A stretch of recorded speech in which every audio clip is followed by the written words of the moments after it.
Questa fiera è veramente interessante. Diciamo che sono anni che noi lavoriamo sull'efficienza energetica, che questa rete si occupa di efficienza energetica.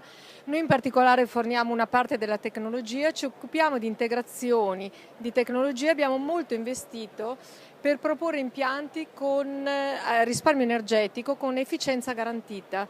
Questo ci consente di dire all'utente finale quanto si consuma. E in questo momento è veramente importante. Bassi consumi vuol dire, come ci siamo detti in questi anni, basse emissioni, vuol dire che se finanziato l'impianto, ogni azienda, ogni utente finale può investire sul proprio core business e può permettere alla finanza di essere utilizzata nel migliore dei modi, ossia per effettivamente supportare il risparmio energetico in un momento in cui non vendiamo più prodotti ma vendiamo soluzioni e dobbiamo andare incontro a chi, nonostante la crisi, vuole continuare a sviluppare le aziende, internazionalizzare, crescere, creare occupazione.